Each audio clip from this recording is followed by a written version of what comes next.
Do you need encouragement to turn tragedies into your own triumphant life story? If so, this podcast is for you. Listen to powerful guests who have persevered through challenges so you can gain strength to build your championship life.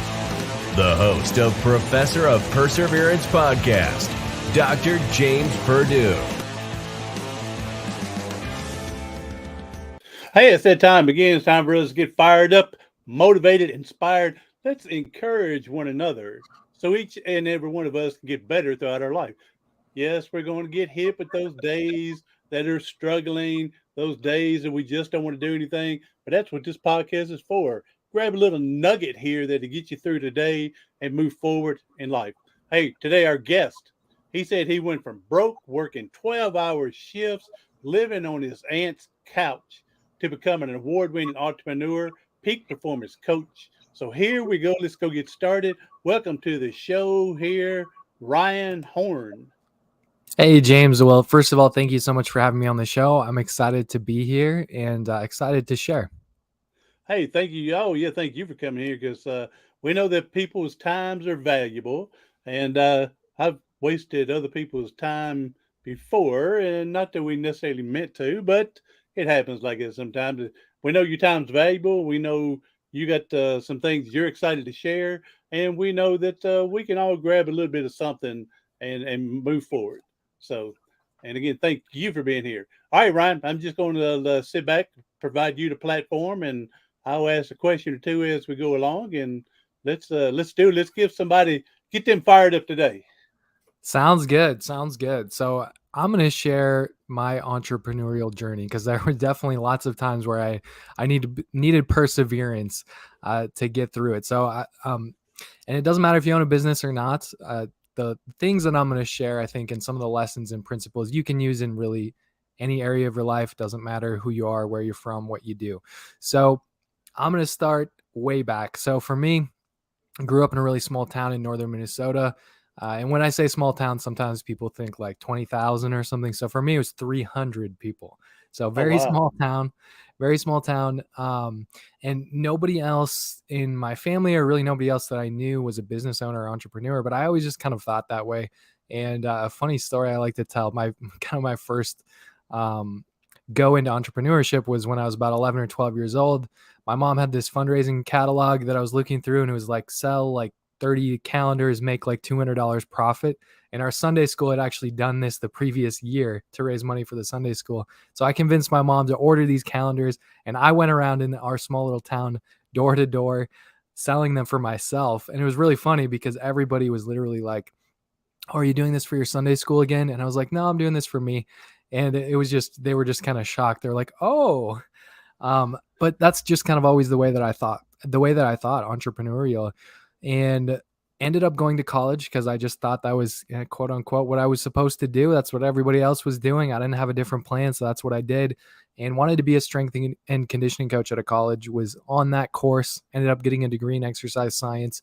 But basically towards the end of my time in college, I realized that I actually didn't really want to work for someone else. I didn't want to go to just any college in any state and not be in control of that. My schedule would not be my own. It would be early mornings, late nights, weekends, and all that. So I was like, why don't I just start my own business? I've always been entrepreneurial. And so that was the plan.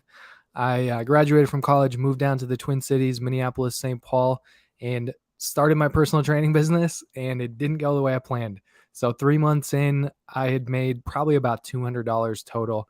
And I realized, so you sold more calendars for $200 again, huh? Yes, you're probably right on that. So yeah, I mean, it didn't go the way I planned. And I knew that I was really skilled. I knew that I could help people, which was the frustrating part. But I realized really quickly that if you don't know how to market and you don't know how to sell, you're not going to make money in a business. And so that's where I was at. I was broke. I was staying with my aunt, like you mentioned. I was sleeping on her couch. The funny part of that is that she lived in a 60+ condo community at the time.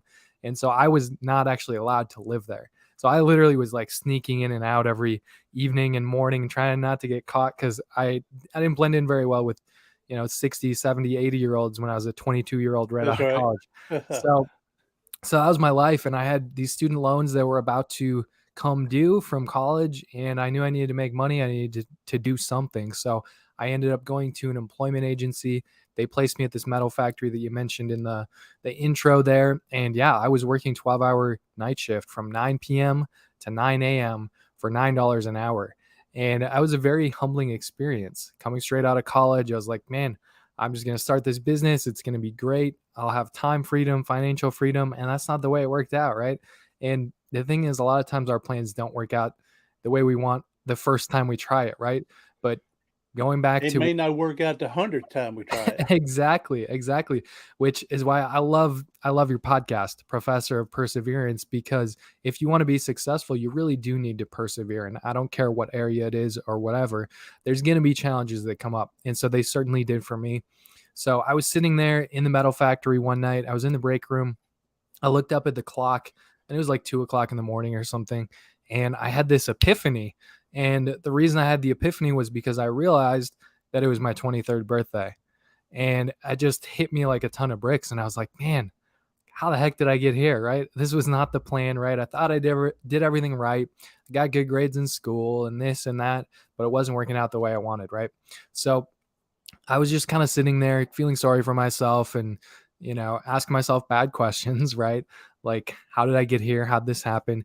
But I don't know if you or your listeners have ever felt this way before, but in that moment, I just felt like I was living so far below my potential. Felt like I was letting everybody around me down, and it didn't feel very good, right? I would But say that go back just here for a second. When you said asking bad questions, I don't know if you're asking bad or reality questions, and where you're at, and of course, asking those type of questions, in deep in yourself, you're better than what's coming it's going on right now. yeah, that's a good point. So some of those questions can be valuable. So what I would clarify as a bad question would be more along the lines of what's wrong with me or something like that, right? Because that's a lot of times what we do. If we're like, oh, this person tried this, it worked for them. I tried it, it didn't work for me. So what's wrong with me? That's a bad question, right? Mm-hmm. Ask a bad Mm-hmm. question, you're going to get a bad answer.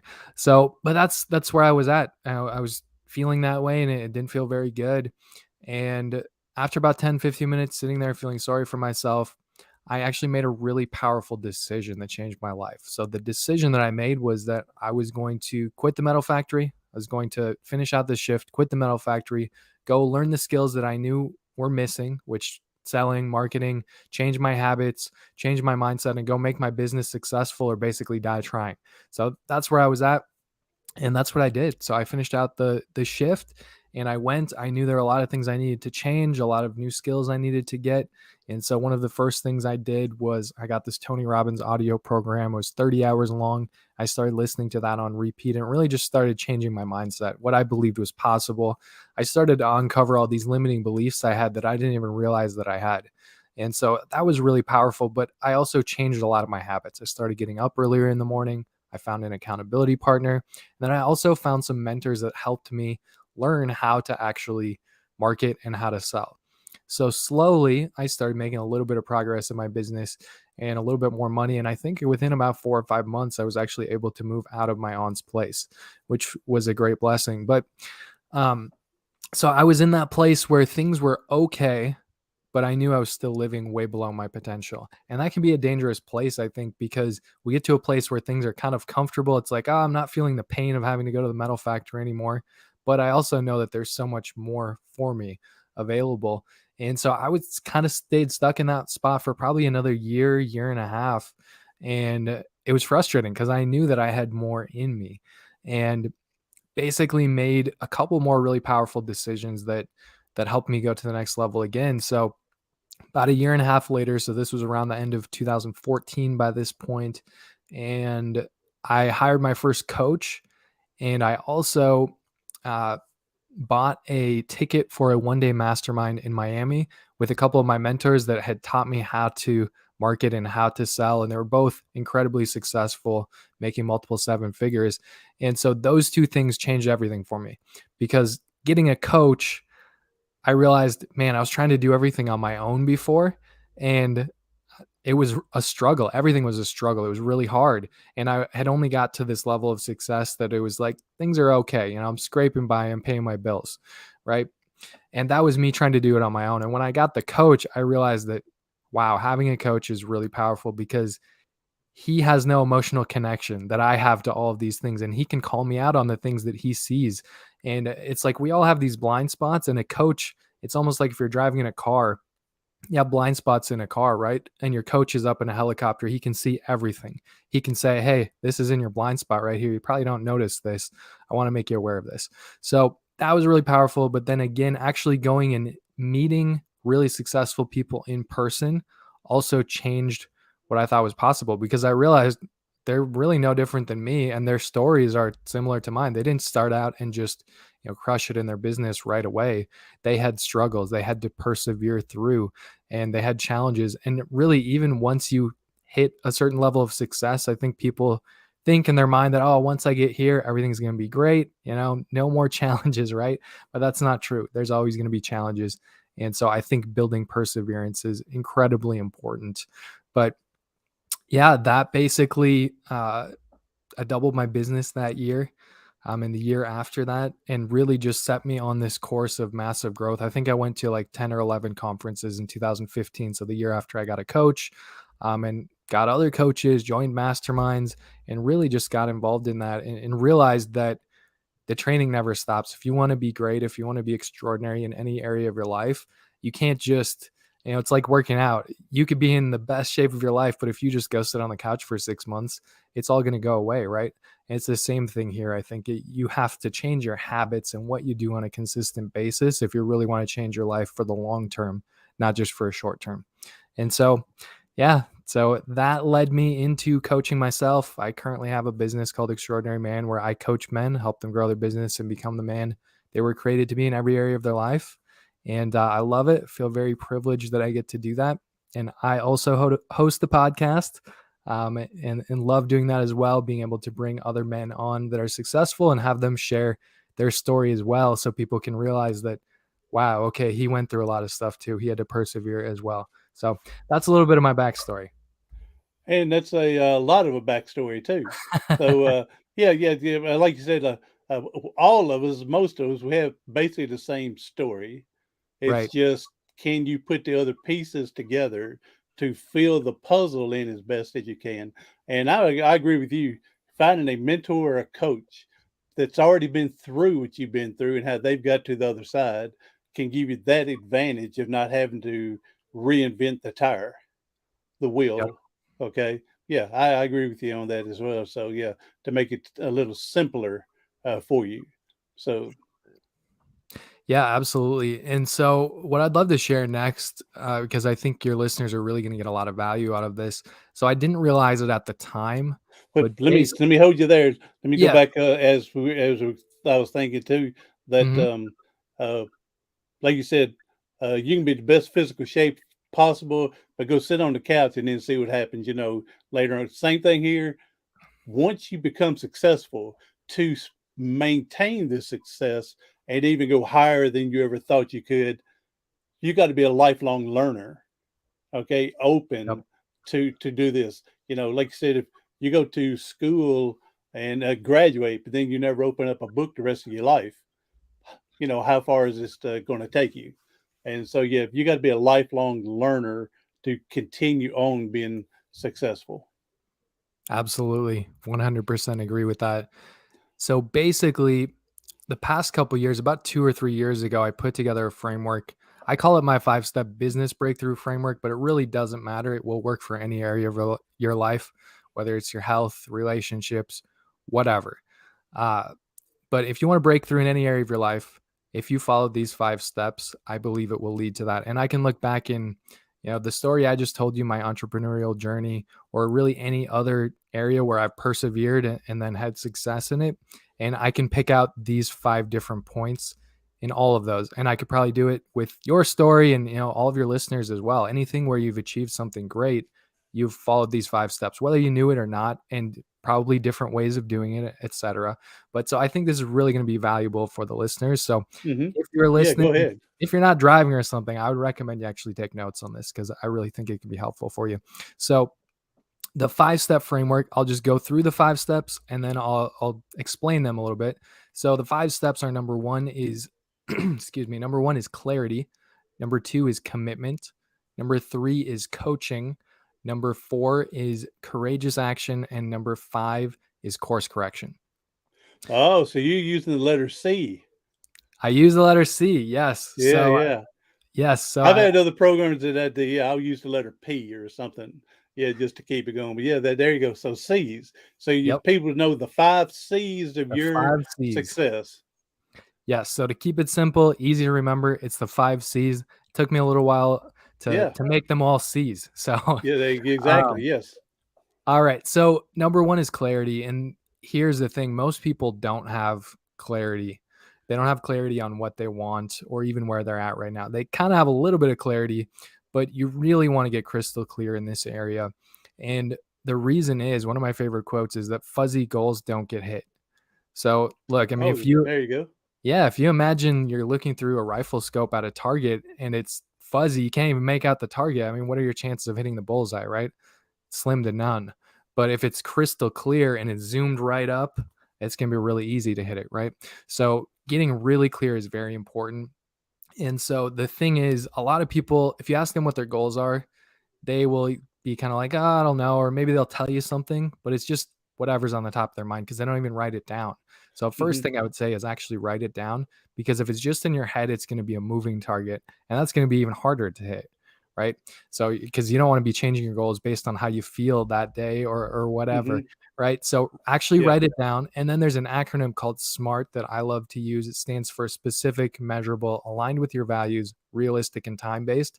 So if you literally just make all of your goals SMART, you take them through that acronym, you will be honestly ahead of probably 95+% of people out there, because they just don't take the time to do that. So you're really going to have way more clarity than most people. And when you have clarity, it gives you certainty. And when people have certainty, they tend to take action. But the opposite is also true. If you don't have that clarity, it tends to give you uncertainty. When we're uncertain, we tend to not take action. So I would really not skip over this and say, oh yeah, Ryan, I know I need to get clear on it, whatever, because it's really, really important. There's a reason that's the number 1 thing. And also, I just want to mention the difference between goals and vision, because having a vision is really important too. So I look at vision as something out in the future, at least 3 years or more in advance. It should be something big, something exciting that gets you up in the morning and you get excited, right? Because you want that vision to pull you forward instead of you constantly feeling like you have to push yourself. But you also may not know exactly how you're going to make that vision happen. It should scare you a little bit. So if you know exactly how you're going to make it happen, it doesn't scare you at all. It's probably not big enough. But that's vision. And then goals is kind of the opposite. I look at it as 12 months or less. It's much more strategic, much more tactical, breaking things down, right? Because it's awesome to have that vision moving you forward. But if you don't have a plan for the day to day, then you're going to get frustrated and be like, I don't know how to make it happen. So that's a little bit of the difference. It's important to have a vision, and also important to have goals, and use the acronym SMART to make your goals really clear. So that's step number 1, is clarity. And again, if you just do that, you're going to be ahead of so many people out there that don't take the time to do that. And again, when you make it going to clarify it, a lot of mistakes that I would find people make, their goal is too broad or too vague. When they need, like you said, need to specify, narrow it down to be able to shoot for this bullseye. I mean, that's why the bullseyes are so small compared to the whole target. Right. Okay. So shoot for that, be specific, not narrow and broad. Well, Absolutely. not narrow, because you want to narrow it down, not vague and broad. I'm sorry. Yep. Absolutely. Yeah. Very important. So once you're clear, that's a great first step. But step number 2 is commitment. Because if you're not 100% committed to it, when the challenges come up, and I said when, not if, because they will come up, and the bigger your goals, the bigger the challenges that are going to be that pop up. So you need to be committed. So how do you get committed to those goals? I look at 3 different parts. It's leverage, accountability, and focus. So leverage, something I learned from Tony Robbins, is that there's really only 2 reasons, if you boil it down, there's only 2 reasons anybody does anything. It's number 1, to either avoid pain, or it's number 2, to gain pleasure. So if you know that, you can actually use that to your advantage. So when I'm coaching somebody, I jump on a coaching call with them for the first time. I take them through a process to help them get committed, where I ask them a series of questions on both sides, the pain and the pleasure. So just to give a few examples, something that you could do if you're listening to this right now would be to ask yourself, if you have your goals set out, and this is again why you want to start with clarity so you know what your goals are. Once you have your goals, if you ask yourself, okay, on the pleasure side, 1 year from now, if you crush all those goals, what's your life going to look like? What's it going to feel like? How's that going to impact not just you, but it also gives you greater leverage if you think about the impact on other people, especially other people that you care about. So how would that impact your spouse or your kids or the other people that you care about and love, right? How would it impact the world at large potentially if you go out there and crush those goals? So that's on the positive side, which is good. But people actually do far more to avoid pain than they will to gain pleasure. So it's actually very valuable to dig into this as well. And typically I don't like going on the negative, right? I like to be positive, but in this case, it's really valuable to do this. And it can be very uncomfortable, but the more you lean into this, the more leverage you're going to give yourself and the more committed you're going to be. So you basically ask the opposite. A year from now, if you don't make any progress whatsoever towards these goals, what's your life going to look like? What's that going to feel like? And how's that going to affect your wife or your kids or the world at large? And so the more you dig into those, the more leverage you're going to give yourself. But that's really, really powerful. I have time and time again, when somebody gets done with an initial coaching call with me, they tell me that was the most powerful part. And the more you dig in, again, the more powerful it's going to be. So second part of commitment is accountability. Look, to me, accountability is the missing bridge between information and application. How many of you out there have heard something, you're like, man, that is really great information, but you never did anything with it, right? I'm raising my hand right now because I do that all the time. We all do, right? But having accountability is going to help you go to that next level. And the other thing I would say is, any accountability is better than none. But if you're trying to rely on your wife or your best friend or something like that as your accountability partner, it's only going to take you so far. Because there's going to be certain things that they're not going to want to bring up with you. They're not going to want to call you out on things because they want to be your friend still, right? So having some type of professional accountability, whether that's a one-on-one coach or you're part of some type of high-level mastermind or something, group coaching is really, really valuable. Because again, it's just going to help you maximize your potential. And then the third part of commitment is focus. So what you focus on a daily basis, it's either going to make you more committed to your goals or less committed, just plain and simple. And so for me, obviously, there's lots of things you could focus on that would make you more committed. But for me, to keep it simple, there's 3 things I focus on. Number 1 is my vision board. It's literally right behind my computer right here. And so I think I have 9 different images on it. And I just have either one word or one phrase below it that gets me excited to go after my goals and my vision. And so obviously that's going to be different for everybody. But what I would say is just don't overcomplicate it. The best vision board is going to be the one that you actually have up and that you look at. So it doesn't have to be perfect. Second part of that, second thing I focus on is my vision. So I created something that I call my ultimate vision for my life. And I break my life into different parts. So I have health, I have my marriage, I have, spiritually, I have my business, all these different areas, right? And I basically wrote a mini vision for each one of those areas. And then I have it all together in a couple pages. And I used to read through it every day, but what I've done now is actually recorded an audio version of me doing it when I'm excited, when I'm passionate. Because how many of you know that you don't always wake up in the morning feeling motivated? And sometimes I'd find myself reading through it and just kind of like in a monotone voice and like just to check the box, right? So I can just flip that on and boom, I'm excited, I'm passionate as I listen to it, and that helps me. So that's the second part. And then the third part is something I created called Power Questions. So it's a series of 6 questions I ask myself every morning.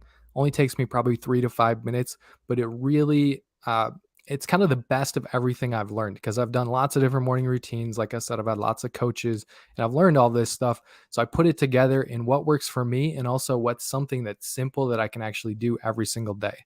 So those 6 questions, and those 3 pieces are what I focus on every day to help me be more committed to my goals. So that was a mouthful, but that's commitment, which is step number 2.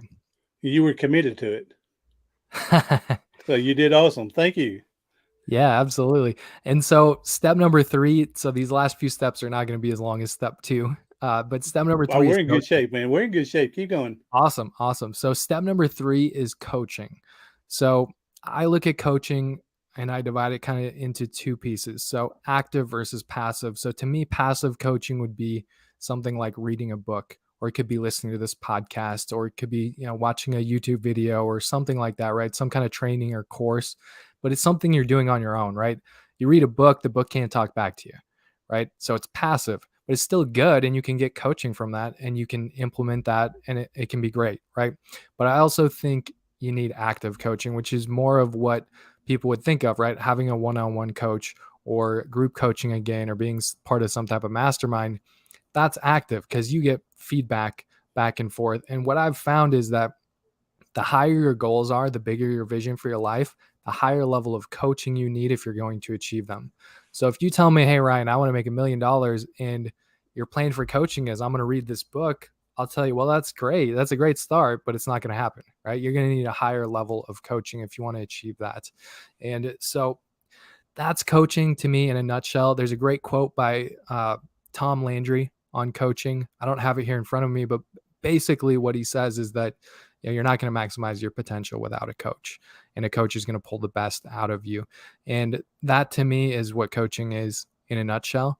It's having a coach is like being able to take a shortcut, right? So if you think about, like, using this analogy, if you think about your goals as a journey from Los Angeles to New York City, that's a long ways, right? Trying to do it on your own is kind of like trying to walk there. Can you do it? Yes, you can. It's going to take a long time. And assuming you go the correct way the entire time and you walk 12 hours a day, it takes you about 76 days to get there. So yes, you can do it, but I like to look at coaching as jumping on a private plane and getting there in 4 hours. So to me, hiring a coach is just all about getting there quicker, easier, and safer. And so that to me is coaching. Yep, that's coaching. And then step number 4 is courageous action. So here's the thing. The first 3 steps are really good. It's like the foundation, but if you don't take action, nothing's going to change, right? And again, the bigger goals that you have, the bigger your vision, the more courageous action you're going to have to take. And the reason I call it courageous action, other than the fact it starts with C, is that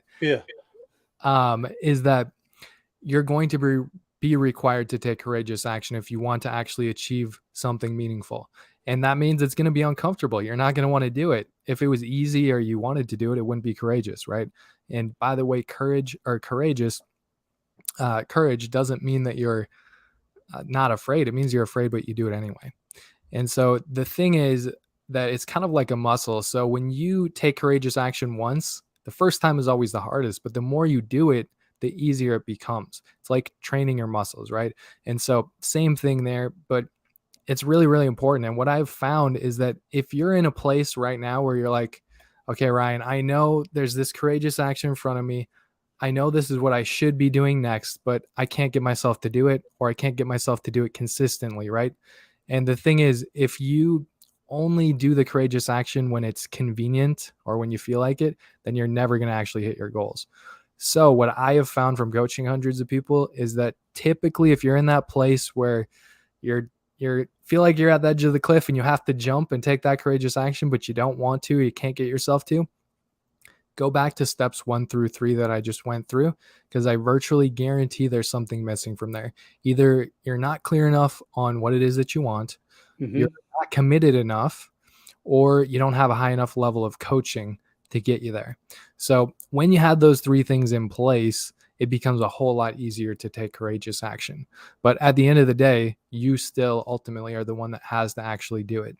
So even if you have a coach and you're clear and you're committed, ultimately it comes down to you doing it.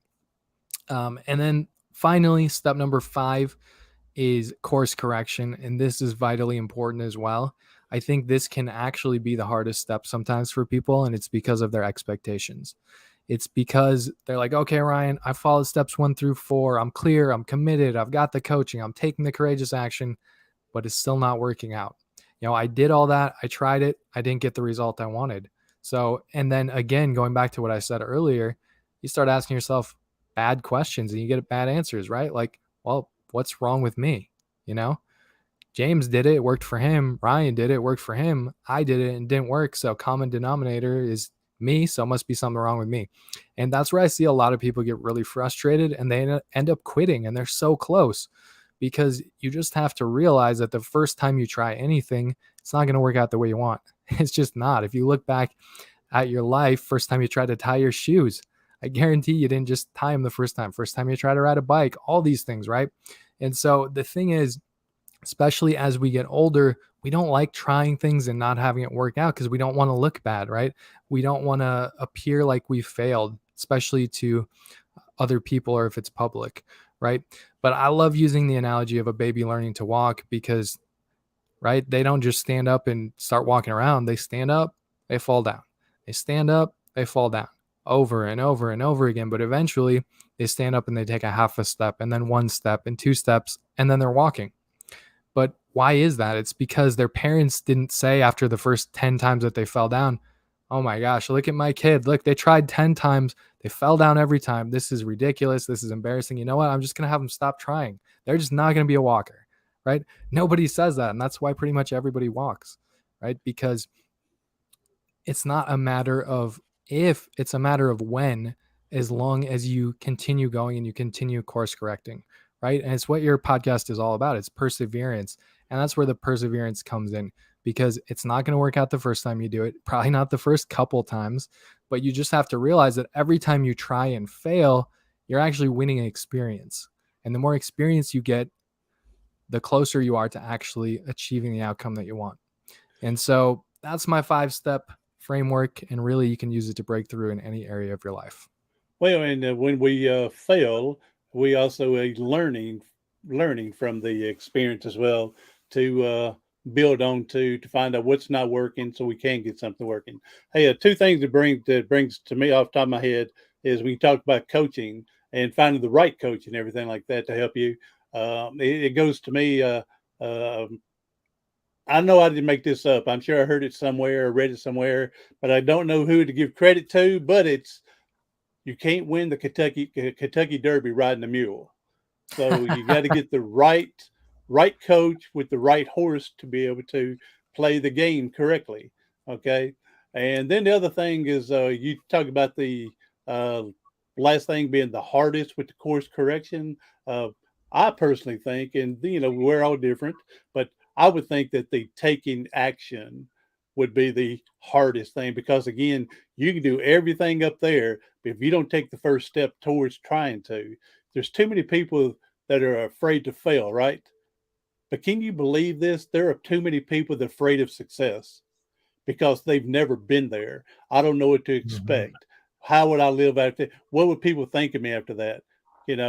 We're so used to being in that boat, we don't want to rock it, and we don't want the environment around us to think different of us if we were to be, he thinks he's better than me because he's done something. So it just amazes me that some people are afraid of winning. Yeah, I mean, great points that you made there, and I've never heard that quote that you said about you can't win the Kentucky Derby on a mule. Maybe it was me that said that. So I'm sure awesome. I got it somewhere, but I can't remember where.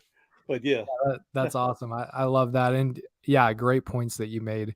And yeah, I said that it can be, course correction can be the hardest part, but the honest truth is that most people never get to that point because, like you said, they don't actually end up taking the action. yeah, So they never even get to that point. But if they do get to that point, or they've taken the action in the past, maybe even in some other area of their life, and it didn't work out, then they really don't want to do it because they're like, man, I tried it before. It didn't work. I'm not doing that again because that was embarrassing. And this person saw me and what did they think and blah, blah, blah. Right. And so I think that really goes back to the first 2 steps in particular, because again, most people gloss over that. But when you really nail that down, that's the foundation. You're prepared with the first 2. Yes. When you're clear and you're committed, you don't care what people think, because when you get leverage on yourself to the point where you're like, man, okay, the pain of doing this and looking stupid is maybe at this level. But if you've gone through and got leverage on yourself to where you're like, and the pain of not doing this is this high, because it's going to affect not just me, my wife, my kids, this, that, the other.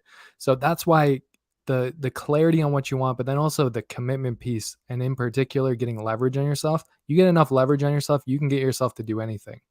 But the problem is most people don't even understand that process, and they don't have the leverage. They just kind of know what they want and they go after it. It doesn't work. And then they're like, I don't want to fail again, so I'm not doing that again. Comprende. And go and tell you, I've been there before, and just got to finally just take that leap of faith like you were talking earlier.